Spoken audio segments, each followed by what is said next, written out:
할렐루야. 네, 이제 다 편안하게 저를 봐주십시오. 2층에서 예배 드리시는 분들, 또 3층에서 예배 드리시는 분들, 또 영상으로 예배 드리시는 모든 분들, 한 주간 동안 잘 지내셨지요? 하나님의 크신 은혜와 사랑이 여러분과 함께 하시기를 축원합니다. 오늘은 변화의 통로로 쓰임받는 성도, 변화의 통로로 쓰임받는 성도, 이런 제목으로 같이 말씀을 나누겠습니다. 오늘은 평신도 주일입니다. 1979년 3월 감리교 총회에서 평신도 주일을 지키기로 결의를 했습니다. 평신도란 목회자를 제외한 모든 성도들을 뜻합니다. 평신도 주일을 왜 만들었을까? 목회자나 선교사님만 사역자가 아니라 모든 성도들이 다 하나님이 부르신 사역자라는 것을 일깨워주기 위해서입니다. 그리스도인은 전부 다 하나님의 사명을 받은 사역자들입니다.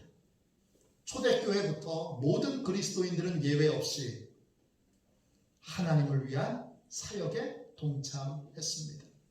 감리교를 시작했던 존 웨슬리는 시작 초기부터 평신도 설교자, 평신도 전도자들이 있었습니다. 미국에 가면 시골에 두세 가정밖에 없는 곳에도 교회가 다 세워져 있습니다. 그리고 그 교회는 어김없이 메소디스트, 감리교회입니다. 누가 세웠을까요? 평신도 설교자들입니다. 농사를 지으러 들어가서 평생 두세 명의 그 성도들을 섬기며 교회를 지키고 교회를 세우고 예배를 드리고 그곳에 있는 사람들과 가족이 되어 살았던 위대한 평신도 설교자들, 사역자들, 전도자들이 있었습니다. 목회자가 생겨나면서 특별한 사역자라고 하는 의미로 목회자와 정반대되는 개념으로 평신도라는 말이 생겨났습니다. 그러면서 많은 오해가 생겼는데 어떤 오해가 생겼느냐? 목회자는 사역자고 평신도는 사역자의 도움을 받는 수동적인 역할을 하는 사람이라는 오해가 생겼습니다. 그러나 기억하십시오. 성경에는 평신도라는 말이 나오지 않습니다. 제가 하는 말들을 잘 살펴보신 분들은 금방 아시겠지만 저는 평신도라는 말을 사용하지 않습니다. 성경에 없는 말이기 때문입니다. 저는 여러분도 평신도라는 말을 사용하지 않기를 바랍니다. 인천 남구 하객동에 가면 은혜의 교회가 있습니다. 담임 목사님의 이름은 박정식 목사님. 돌아가신 오카는 목사님의 제자 훈련을 교회에 가장 잘 정착시킨 그러한 목사님이십니다. 2003년도 박정식 목사님께서 간증집을 내셨어요. 은혜의 교회가 어떻게 세워졌고 어떻게 부흥하게 됐는지 간증집을 내셨는데 제목이 평신도는 없다. 평신도는 없다 입니다. 제목이 강렬하지요? 평신도는 없습니다. 모든 성도는 반드시 사역자이어야 합니다. 하나님은 우리를 평신도로 부르신 적이 없어요. 하나님은 우리를 성도로 부르셨습니다. 성도란 헬라어로 하기오스. 뜻은 특별한 목적을 위해 하나님이 따로 세워놓으신 사람이란 뜻이에요. 하나님이 하나님의 일을 하도록 호출하신 사람, 부르신 사람, 지명하여 택한 사람이 바로 성도입니다. 중요한 건 성도인 우리가 무슨 일을 해야 하느냐는 것입니다. 우리가 해야 되는 하나님의 일은 무엇이지요? 우리가 해야 되는 일은 성령으로 사람들을 거듭나게 하는 일입니다.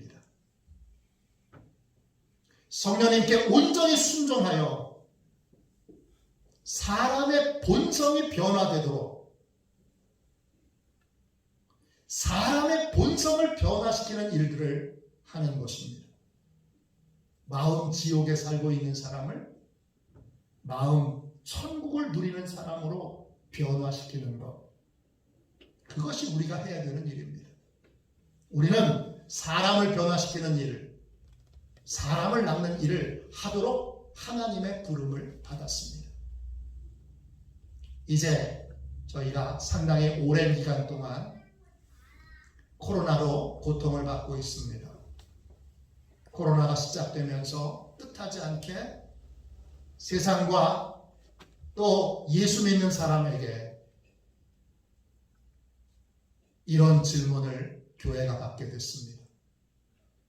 교회가 뭐 하는 곳인데? 교회가 왜 필요한데? 예배는 왜 드려야 되는데? 심지어는 교회 다니는 사람들조차도 교회가 왜 필요한지, 예배가 왜 필요한지 전혀 모르고 있다는 것이 명백하게 밝혀졌습니다. 또 세상 사람들과 교회 다니는 사람들이 함께 묻습니다. 목사는 왜 필요한데? 왜 필요하지요? 교회가 왜 필요하고, 예배가 왜 중요하고, 목사가 왜 있어야 되지요? 사람의 본성을 변화시키는 성령님의 도구로 쓰임받아야 하기 때문입니다. 교회가 해야 되는 모든 일들은 여기에 맞춰져 있습니다. 이제 백신을 접종하면서 이제 하나님께서 은혜 베풀어 주시면 코로나가 끝날 수도 있겠다라는 우리가 소망을 갖고 있습니다. 코로나가 끝나고 나면 그러면 이제 교회와 성도들과 목회자가 세상과 교회는 다니지만 예수를 제대로 믿지 않는 사람들에게 이제는 보여줘야 합니다. 교회가 왜 필요한지, 예배가 왜 중요한지, 이걸 우리가 적어도 말로가 아니라 성령의 능력으로 앞으로 10년 동안은 보여줘서 교회가 정말 중요하고 필요하고 예배가 정말 중요하다는 것을 사람들이 깨닫도록 해야 합니다. 그렇게 되려면 우리의 모든 사역의 초점이 사람을 변화시키는 일에 모아져 있어야 합니다. 우리가 힘쓰고 애써야 되는 것도 사람을 변화시키는 거고 마음을 변화시키는 것입니다. 그런데 이 일은 우리의 노력으로는 안 됩니다. 여러분, 남편이 안 바뀌죠? 아내가 지긋지긋하게 안 바뀌죠? 애들도 안 바뀌죠? 형제들은 더 안 바뀌죠? 그렇게 공을 들였는데 이쯤이면 좀 변화돼야 되잖아요. 근데 안 바뀌죠? 야, 저 지독하게 강팍해서 그런가요?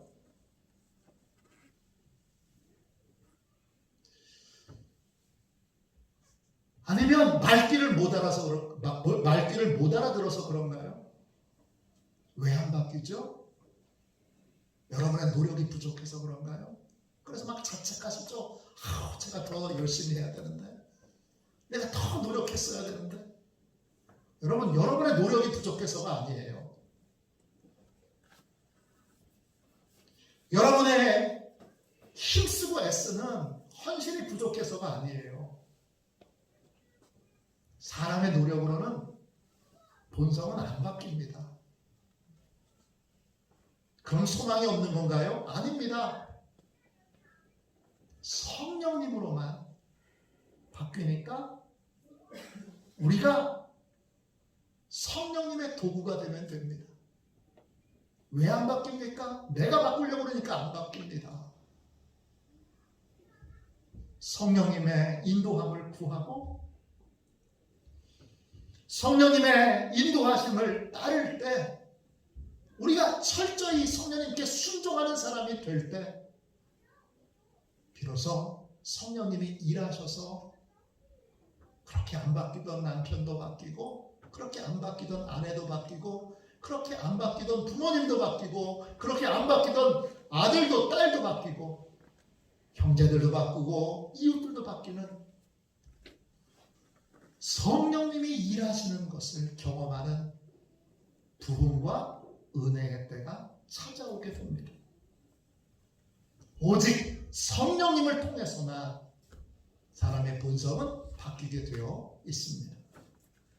어느 날 니고데모라고 하는 사람이 예수님을 찾아옵니다. 왜 찾아왔을까요? 이 사람 궁금한 게 하나 있습니다. 이 사람은 진짜 천국 가는 법을 알고 싶습니다. 그냥 사람들이 자기 생각으로 떠드는 이야기가 아니라 진짜 천국 가는 방법을 알고 싶습니다. 그래서 예수님을 찾아왔습니다. 예수님께서 니고데모의 마음을 아시고 지체 없이 그 궁금해하는 것을 알려주십니다. 3절 말씀입니다. 스크린에도 있습니다. 예수께서 대답하여 이르시되 진실로 진실로 내게 이르노니 사람이 거듭나지 아니하면 하나님의 나라를 볼 수 없느니라. 예수님이 가르쳐주신 천국 가는 방법은 딱 하나입니다. 거듭나는 것입니다. 거듭나는 게 뭐죠? 거듭나는 건 다시 태어나는 것입니다. 그게 뭐냐고요? 거듭난다고 할 때 그 거듭이라고 하는 말은 헬라어로 아노텐입니다. 뜻은 위로부터 하늘로부터 이런 뜻이에요. 거듭나는 건 위로부터 다시 태어나는 거예요. 위에 누가 계시죠? 하나님이 계시죠. 그래서 하나님으로부터 다시 태어나는 것이 거듭나는 것입니다. 육으로 난 것은 육입니다. 육으로 난 것은 육이기 때문에 영으로 거듭나지 않는 한 그 본질은 변하지 않습니다. 약간 달라질 수는 있습니다. 잔소리하고 노력하고 애쓰고 헌신하면 약간 달라지는 척 보여질 수 있습니다. 그러나 본성은 달라지지 않습니다. 진짜 달라지려면 진짜 새롭게 되려면 영으로 다시 태어나야 합니다. 이때 영은 성령 하나님이십니다. 성령 하나님에 의해서 다시 태어나야 여러분 본성이 달라지는 은혜를 받을 수 있습니다. 5절 말씀 보세요. 예수께서 대답하시되 진실로 진실로 내게 이르노니 사람이 물과 성령으로 나지 아니하면 하나님의 나라에 들어갈 수 없느니라. 진짜 변화는 오직 성령님을 통해서만 이루어집니다. 우리가 성령님의 도구가 될 때 내가 내 생각대로 하고 내 열심대로 하고 내 감정대로 하지 않고 성령님의 인도하심을 따르고 성령님의 말씀에 순종할 때 그때 성령님을 통해서 본질적인 변화가 일어나는 것입니다. 성도들은 바로 이 일을 해야 합니다. 교회에서 목회자와 함께 이 일들을 해나갈 때 가정이 바뀌고 지역이 바뀌고 세상이 바뀌는 은혜를 우리가 누리게 됩니다. 그럼 성령님은 우리를 어떻게 변화시킬까요? 우리를 뭘로 변화시킬까요? 첫 번째, 성령님은 죄로 잃어버렸던 하나님의 형상을 회복시켜 주십니다. 하나님이 인간을 창조하실 때 하나님의 형상대로 창조하셨습니다.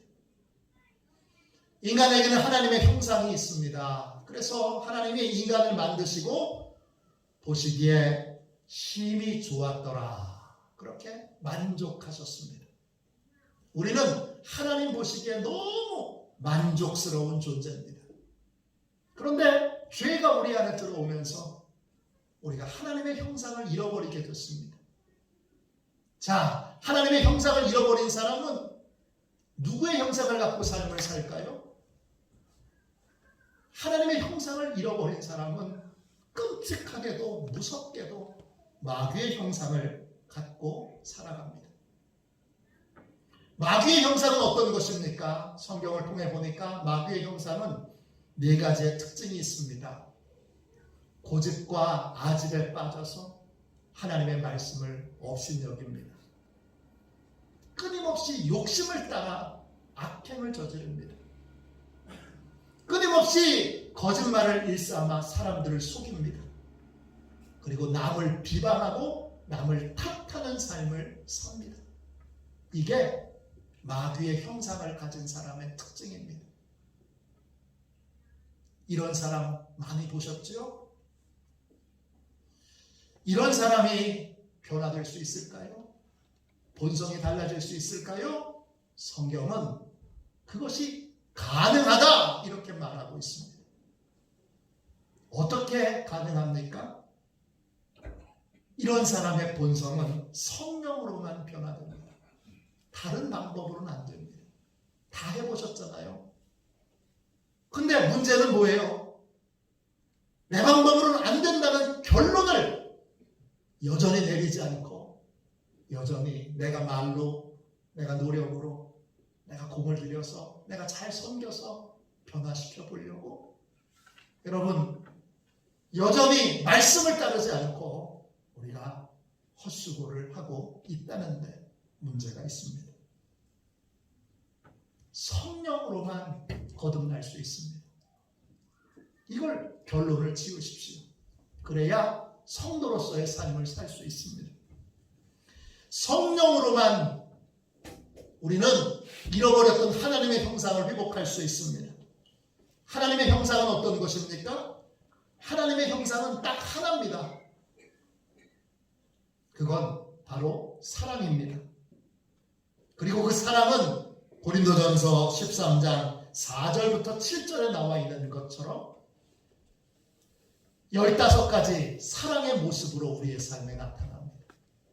하나님의 형상은 하나이면서 동시에 15가지입니다. 그리고 갈라디아서 5장 22절, 23절에 있는 것처럼 성령의 열매, 그건 하나님의 성품, 예수님의 성품, 성령님의 성품이시죠. 그 성품이 우리에게 나타납니다. 하나님의 형상은 하나예요. 사랑이고 15가지의 모양으로 나타나고 9가지의 인격으로 나타나게 됩니다. 이 변화, 마귀의 형상이 하나님의 형상으로 바뀌는 이 변화는 내 방법을 내려놓고 진짜 성령님의 인도함을 구하고 성령님의 인도함을 따를 때에만 이 변화가 가능합니다. 이 본질적인 변화를 위하여 이제는 내가 성령님을 붙드는 인생이 아니라 성령님이 나를 성령님의 연장으로 성령님의 도구로 쓰시는 그러한 성령님에게 쓰임받는 성령님의 인도하심에 순종하는 저와 여러분이 되시기를 주님의 이름으로 축원합니다. 중국계이자 또 미국에서 목회하시는 프랜시스 첸이라고 하는 목사님이 계십니다. 이분이 쓰신 책 가운데 잊혀진 하나님, 성령님에 대한 설교 책이 있습니다. 이 책에 이런 얘기가 나옵니다. 남편이 도밍고고 아내 이름이 아이린입니다. 두 사람은 신실한 믿음의 사람입니다. 누구보다 경건하고 누구보다 신실한 믿음을 가지고 살아갑니다. 남편은 정비공이고 아내는 미용사입니다. 두 사람은 하나님께서 원하시고 기뻐하신다는 이유만으로 아이를 16명이나 입양해서 키웠습니다. 이 두 사람을 만나면 이 두 사람은 처음부터 이렇게 신실한 믿음의 사람이었던 것처럼 보입니다. 그러나 결혼 초기에 아내 아이린은 남편을 죽여버리고 싶을 만큼 그렇게 미웠습니다. 폭력적인 남편에 미워하다가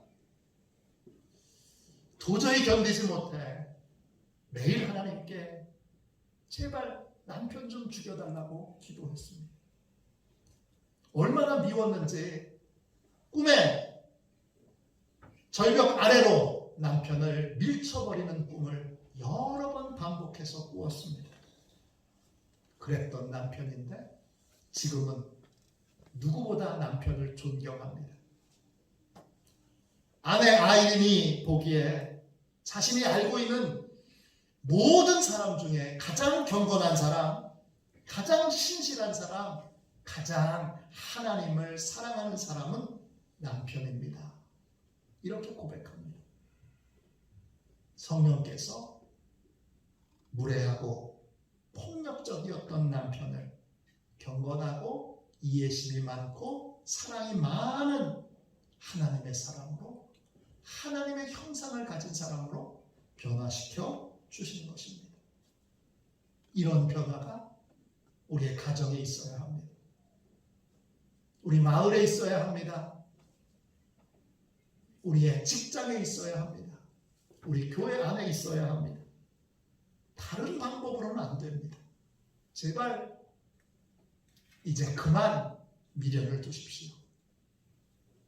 성경이 진리로 얘기합니다. 약간은 달라지는 척 할 수 있지만 본성이 달라지려면, 본성적인 변화는 성령으로만 가능합니다. 우리는 성령으로만 잃어버린 하나님의 형상을 회복할 수 있습니다. 그러므로 성령님의 도구가 되시는 성도님들 다 되시기를 주님의 이름으로 축원합니다. 두 번째, 성령님은 우리를 어떻게 변화시키십니까? 하나님에 대한 믿음을 회복시켜 주십니다. 하나님께서 인간을 창조하시고 에덴 동산에서 살게 하셨습니다. 하나님은 에덴 동산에 있는 선악을 알게 하는 나무의 열매를 따먹지 말라고 경고하셨습니다. 먹으면 정령 죽으리라 하셨습니다. 그런데 아담이 불순종하고 선악과를 따먹었습니다. 그런데도 900년을 넘게 살았습니다. 하나님이 경고하신 죽음은 육신의 죽음이 아니라는 것을 의미합니다. 그러면 무엇에 대한 죽음입니까? 하나님에 대한 죽음입니다. 죄는 하나님과 인간 사이를 분리시킵니다. 그래서 더 이상 하나님을 알지도, 하나님을 예배하지도, 하나님께 감사하지도, 하나님의 말씀에 순종하지도 않는 삶을 살게 합니다. 여러분, 죽은 사람에게 아무리 소리쳐봐야 그 사람이 깨어나지 않습니다. 뺨을 막 세게 후려쳐도 그 사람 깨어나지 않습니다. 왜 그렇죠? 죽었기 때문입니다. 하나님에 대해서 죽은 사람에게 하나님 좀 믿으시오! 정신 차리고 하나님 좀 똑바로 믿으시오! 아무리 외쳐봐야 그 사람이, 여러분, 하나님을 믿지 못합니다. 어떻게 해야 됩니까? 그 사람이 다시 살아나야 합니다. 그걸 우리는 못하고 성령님만이 하실 수 있습니다. 거듭나야 하나님을 알게 되고 하나님을 믿게 되고 진심으로 하나님을 따르게 됩니다. 믿음 없는 사람을 믿는 사람으로 바꾸는 것, 우리의 열심과 노력으로 할 수 있는 일이 아닙니다. 이 부분도 결론을 내리십시오. 이건 오직 성령님만이 하실 수 있습니다. 내 방법, 내 생각 다 내려놓고 성령님에게 인도함을 구하고 성령님의 인도하심에 순종할 때에만 성령님이 일하셔서 믿음 없는 사람을 믿음의 사람으로, 하나님을 모르는 사람을 하나님 아는 사람으로, 하나님 믿는 사람으로, 하나님 따르는 사람으로 변화시키실 수 있습니다. 성령님을 통하여 이 놀라운 은혜가 여러분의 가정과 일터와 또 몸된 교회에 있기를 주님의 이름으로 축원합니다. 성령님은 우리를 어떻게 변화시키십니까? 세 번째, 이 땅에서 마음 천국을 누리게 하십니다. 5절 말씀 보세요. 예수께서 대답하시되 진실로 진실로 내게 이르노니 사람이 물과 성령으로 나지 아니하면 하나님의 나라에 들어갈 수 없느니라. 거듭나지 않으면, 성령으로 거듭나지 않으면 하나님 나라에 들어갈 수 없습니다. 들어간다 이 말은 헬라 말로 에세르초마이입니다. 에이세르초마이입니다. 뜻은 안으로 들어가다, 도달하다, 시작하다 이런 뜻입니다. 거듭나지 않으면 이 땅에서도 마음 천국을 누릴 수 없고, 그리고 죽어서 가는 천국도 들어갈 수 없습니다.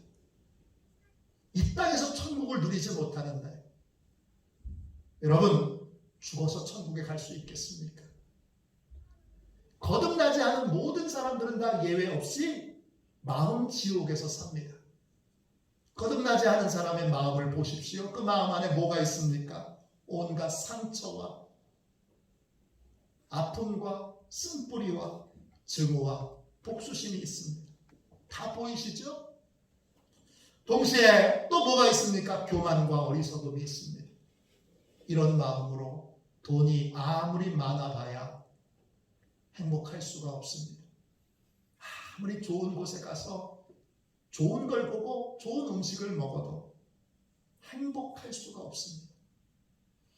아무리 큰 성공을 거둬도, 아무리 소망하는 바를 이루어도 그 영혼은 행복할 수가 없습니다. 왜? 마음 지옥에 살고 있기 때문입니다. 구원은, 거듭나는 것, 마음 천국이 이루어지는 겁니다.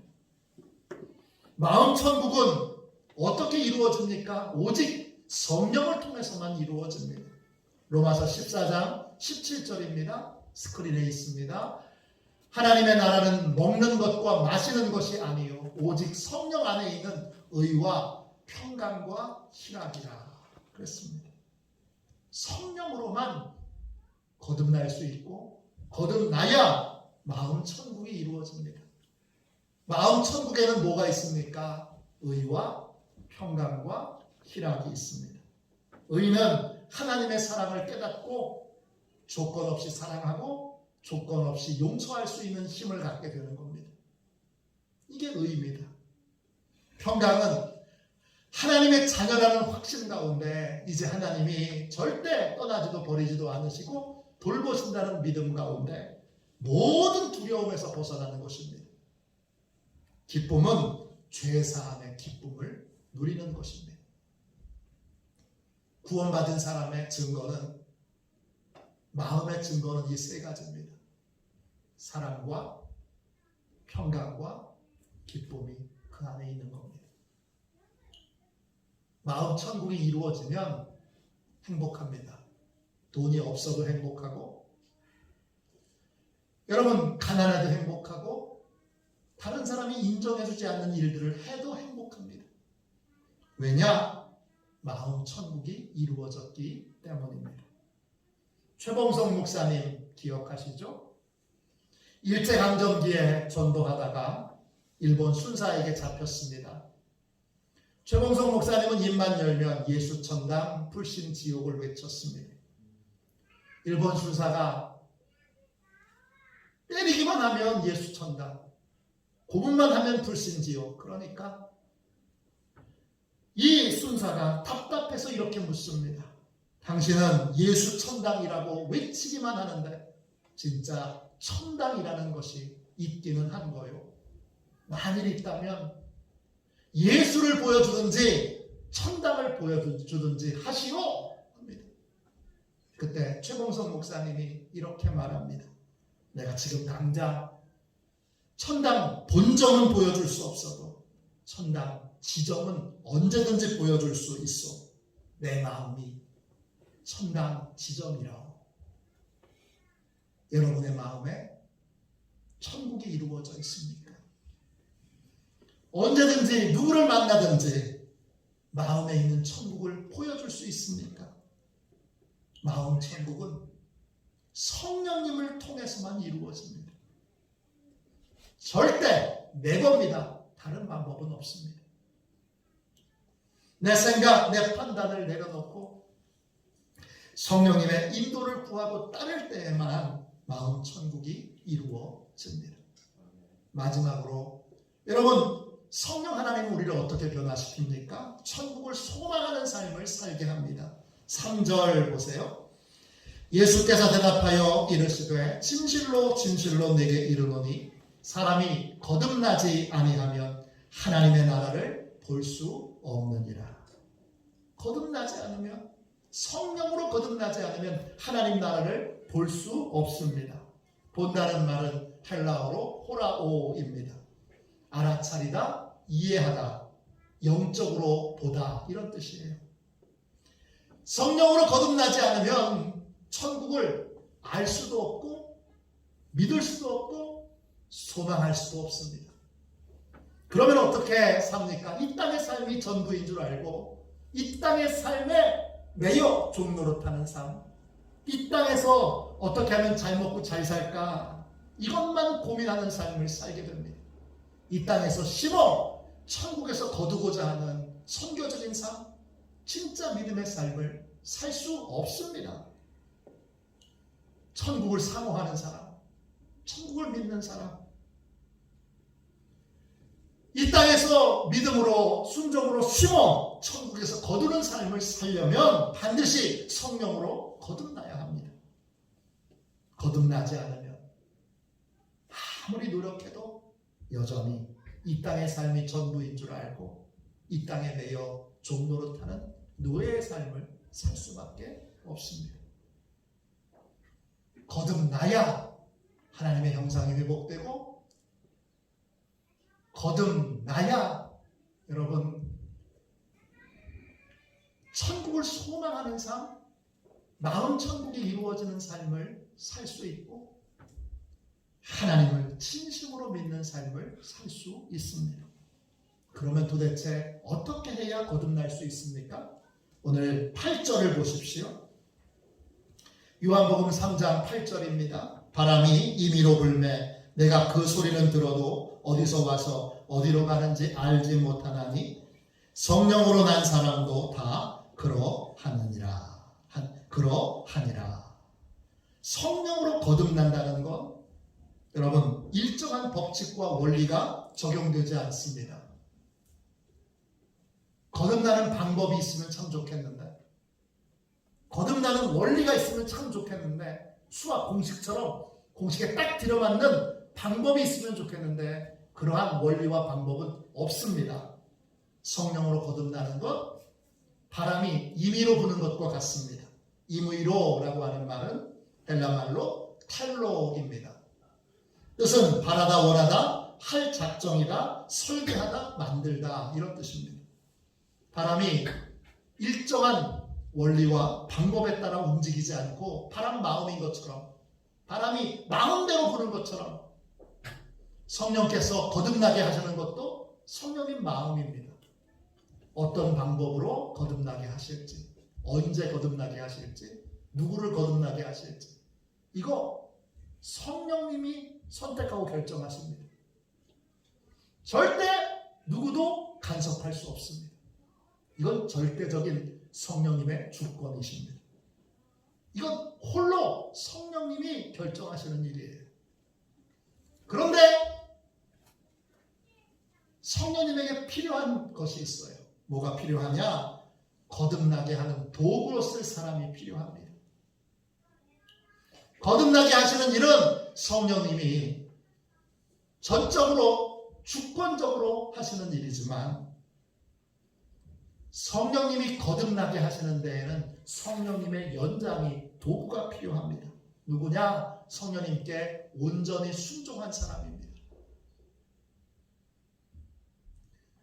전적으로 온전히 순종하여 성령님이 말하시는 대로 움직이고 성령님이 말하시는 대로 행동하고 성령님이 이끄시는 대로 그렇게 따라가는 그 사람이 바로 성령님의 도구입니다.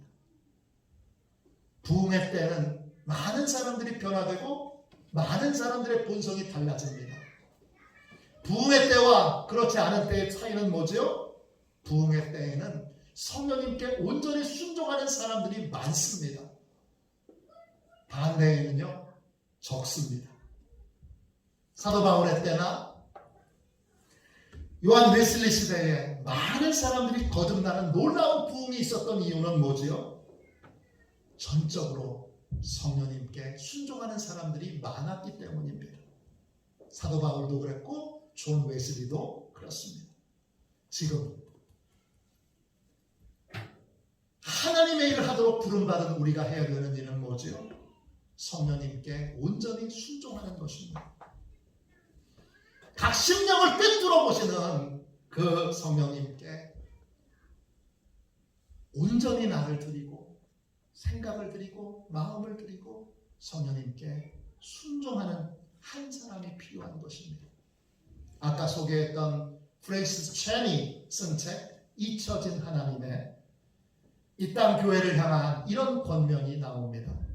오늘 우리의 문제는 성령 하나님께 우리 자신을 온전히 드리지 못하는 데 있습니다. 우리는 내가 염려하는 인생의 여러 부분을 하나님께 내어드리지 못하고 그냥 제가 알아서 하겠다고 말하고 있습니다. 오늘 교회는 절대적으로 성령님께 자신의 자리를 내어드려야 합니다. 영적 변화가 일어나지 않는 이유는 뭐지요? 내가 성령님을 대신하려고 해서 그렇습니다. 성령님의 역할을 내가 순종하여 따르는 것이 아니라 내가 성령님의 역할을 대신하려고 드는 것이 여러분 오늘날 영적 변화가 일어나지 않는 가장 큰 이유입니다.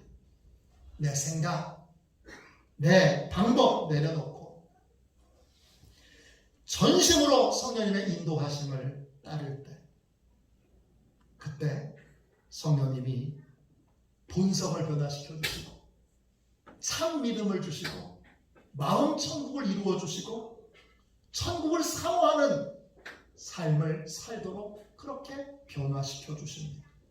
내가 아니라 성령님이 하셔야 합니다. 사람을 낚는 어부가 되려면 우리는 성령님의 도구가 되어야 합니다. 무엇이든지 성령님께 인도함을 구하고 성령님의 인도를 따르는 사람, 그 사람을 통해 성령님이 일하십니다. 그 성령님이 일하시는 게 하나님의 일입니다. 하나님이 일하실 때 이 놀라운 네 가지 본성이 변화되고 믿음이 생기고 마음 천국이 이루어지고 천국을 사모하는 삶을, 선교적인 삶을 살 수 있게 됩니다. 이제 우리 한 사람 한 사람 제가 성령님의 도구가 되겠습니다. 무슨 말씀을 하시든지 성령님 순종하겠습니다. 이렇게 결단하며 오늘 성령님의 도구로 성령님의 연장으로 그렇게 주님 앞에 나를 드리는 복된 시간이 되시기를 주님의 이름으로 축원합니다. 우리 찬송가 우리 260장 우리 1절만 2번 찬양하고 성령님의 도구로 우리 자신을 드리는 기도를 드리겠습니다.